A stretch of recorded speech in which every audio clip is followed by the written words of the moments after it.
Hello Swati खाप to everyone. आज हम स्टार्ट करेंगे फॉरएवर यूके पार्ट 2 के साथ, जो कि है बिसाइड द सी। मैं फाइनली इसका बहुत ज़्यादा वेट कर रही थी और ये फाइनली अब आ गई है, तो हम इसका एक्सप्लेनेशन वीडियो स्टार्ट करते हैं। जो टाइफून है वो कहता है, वो एक्चुअली उसके हाथ में एक कैमरा होता है, वो उससे फ़ोटो खींच रहा होता है सी की, और वो कहता है कि सी आज बिल्कुल भी अच्छा नहीं लग रहा, ब्यूटीफुल नहीं लग रहा। तो वो फिर कहता है कि वैसे क्या फ़र्क पड़ता है सी ब्यूटीफुल लगे या ना लगे, हर एक दिन हर एक सिंगल डे उसके लिए वैसा ही है जैसा रहता था। रात हो जाती है बीच साइड पे, और वहाँ पे शिप्स होती हैं, छोटी छोटी सी याट। वहाँ पे वो खड़े होकर अपनी पुरानी बचपन की जो मेमोरीज उन्हें मेमोराइज़ करता है। जब वो उसके साथ कोई भी ऐसा इंसिडेंट होता था टाइफून के साथ बचपन में, तो वो उन्हीं शिप्स में आके वहाँ छुपता था, और जो टूनफा था वो पीछे पीछे आता था उसे बचाने के लिए। और वो ये भी कहता है कि वो हमेशा चाहता था कि कुछ भी हो जाए, अगर वो यहाँ आके छुपे तो उसको फा ही आके ढूंढे, और वो मैनेज भी कर लेता था, वो ढूंढ भी लेता था टाइफून को। अपनी हायर स्टडीज़ के लिए टूनफा को जाना पड़ता है अपने होम टाउन से, मतलब टाइफून से भी दूर जाना पड़ता है उसको। जाने से पहले जो टूनफा के पापा हैं वो उन सबकी साथ में फ़ोटो खींचते हैं, और उस फ़ोटो में टूनफा टाइफून के साथ, टाइफून की जो बहन है फ़न, वो भी होती है। और नेक्स्ट सीन में हमें पता चलता है कि फ़न की डेथ हो चुकी होती है। नेक्स्ट सीन में जो टाइफून है वो अपने डॉम पहुंच जाता है, और वहाँ पे वो अपनी डायरी निकालता है, जिसमें वो फ़न अपनी बहन के लिए डायरी लिखता है। उसको याद करके वो सारी चीज़ें उस पे लिखता है कि मैं मेडिकल एग्ज़ाम जो है उसमें फ़ेल हो गया, और मुझे इस बात का बहुत दुख है, जबकि मैं तुम्हारे लिए मेडिकल एग्ज़ाम पास करना चाहता था, मैं डॉक्टर बनना चाहता था, क्योंकि जो फ़न थी उसकी बहन, उसका ड्रीम था कि वो डॉक्टर बनेगी बड़े होके।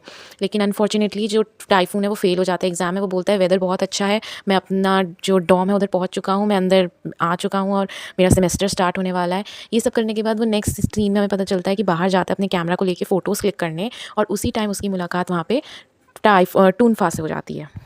फाइनली वो लोग बातें कर रहे होते हैं, एक दूसरे का हाल-चाल पूछ रहे होते हैं, कहते हैं 4 साल हो गए हमें एक मिले हुए। बट उसी टाइम टूनफा के फ्रेंड्स आ जाते हैं, वो उनसे बात करने लगते हैं। वो उतनी देर में धक्कम-मुक्की में, क्योंकि बहुत भीड़ होती है उस मार्केट में जहाँ पे ये लोग मिले होते हैं, जो फा है और टाइफून है वो दोनों अलग-अलग हो जाते हैं। और उसी टाइम जो टाइफून है उसको वो पुरानी मेमोरीज़ याद आती हैं, जब वो एक किटन के पीछे भागते-भागते फॉरेस्ट में खो गया था, और उसको बचाने के लिए वहाँ पे ढूँढते-ढूँढते टूनफा आ गया था। और एक बहुत स्वीट सी लाइन तब वो बोलता है, मेमोराइज़ करता है, जब टूनफा उसको बोलता है कि मैंने तुमसे क्या कहा है, अगर तुम कभी भी खो जाओ कहीं पे भी, तो तुम उस जगह पे रुक के बैठ के मेरा इंतज़ार करना, मैं ज़रूर तुम्हें ढूँढते-ढूँढते वहाँ तक पहुँच जाऊँगा।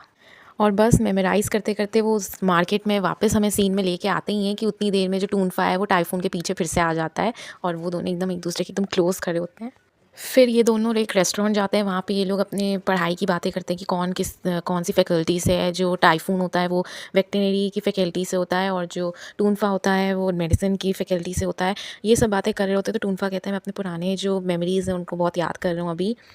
हम तीनों साथ में कितना मज़ा करते थे, और ये बात ही बात में वो फ़न की भी बात कर देता है, जो कि टाइफून की बहन है, और बस उसी टाइम बेचारे टाइफून का मुँह लटक जाता है। फिर जो टूनफा है वो टाइफून के पेरेंट्स के बारे में पूछता है। टाइफून बताता है कि उसके पेरेंट्स का डाइवोर्स हो चुका है, वो लोग अलग हो चुके हैं, और वो यहाँ पे आया है अपनी स्टडीज़ कंप्लीट करने। उसके बाद जो टूनफा है वो टाइफून को उसकी डॉम के पास छोड़ देता है, और टाइफून उसके लिए उसको थैंक्स भी बोलता है।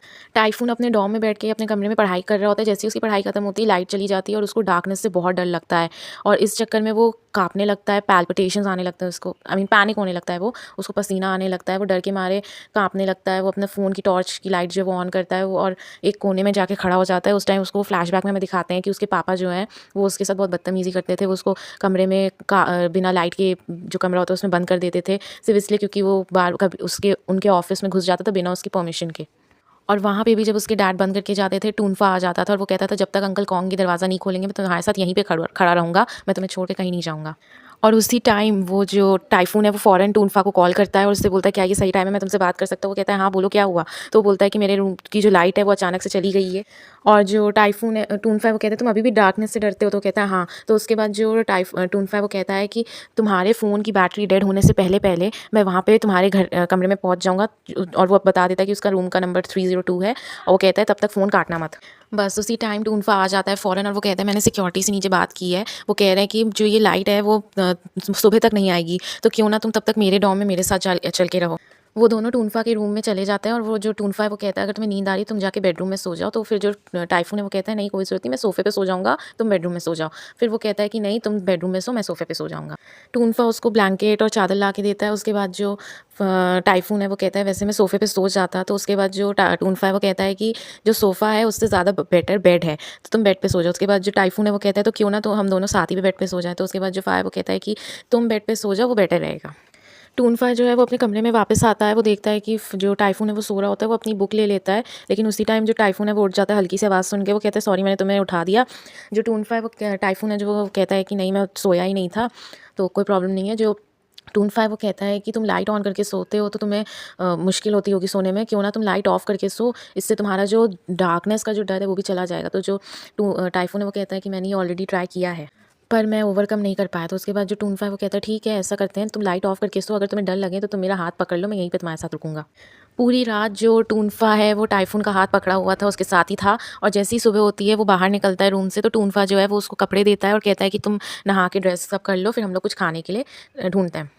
फिर से वो नहाने जा ही रहा होता है, उसी टाइम जो टूनफा है वो उससे बोल देता है कि वैसे भी मैंने तुम्हारे और मतलब जो फ़न है तुम्हारी सिस्टर उसके बारे में अभी तक कुछ तुमसे बात नहीं की, काफ़ी टाइम हो गया हम लोगों ने बिल्कुल भी एक दूसरे से बात नहीं की इन सब बारे में, तो हम बात कर सकते हैं। और यही चीज़ फिर से सुन के उसका मूड ऑफ हो जाता है टाइफून का, क्योंकि वो जानता है कि उसकी बहन की डेथ होगी, लेकिन जो टूनफा है उसको अभी तक ये चीज़ नहीं बताई है टाइफून ने।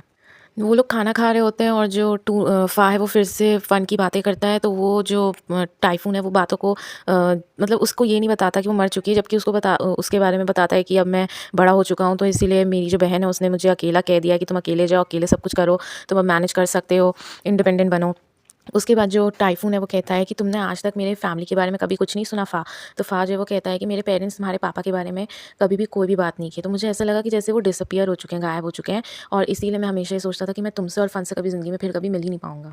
नेक्स्ट सीन में फिर से दूसरे दिन हो जाता है और ये लोग बाहर खाना खाने जाते हैं, पर वो देखता है कि टाइफून जो है वो अच्छे से खाना खा ही नहीं रहा है। तो जो फ़ा है वो कहता है एक डील करते हैं, अगर ये तुमने अच्छे से खाना कंप्लीट किया तो मैं तुम्हें बाहर घुमाने लेके जाऊँगा।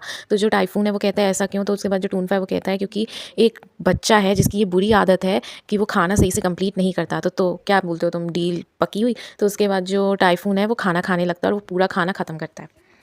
टूनफा उसको बाहर घुमाने ले आता है, साथ-साथ वो अपना कैमरा भी लेके आ जाता है टाइफून, और वो वहाँ पे बहुत सारी फ़ोटोज़ खींचता है, क्योंकि जगह बहुत ब्यूटीफुल होती है देखने में। फिर वो जो टाइफून है वो कहता है क्यों ना हम गेम खेलें, हम लोग एक-एक करके एक-दूसरे से क्वेश्चंस पूछेंगे और हमें उसका आंसर देना है। जो टूनफा है वो कहता है अगर किसी को कोई एक क्वेश्चन का आंसर ना देना हो तब वो क्या करेगा? तो जो टाइफून है वो कहता है तो उसका आंसर देने की ज़रूरत नहीं है। तो उसके बाद जो टूनफा है वो कहता है मैं मज़ाक कर रहा था, तो कौन पहले स्टार्ट करेगा? वो लोग एक-दूसरे से बहुत सारे क्वेश्चंस करते हैं और सब एक-दूसरे के आंसर्स भी देते हैं। फिर एक क्वेश्चन आता है कि जो टाइफून है वो पूछता है क्या तुम किसी को डेट कर रहे हो?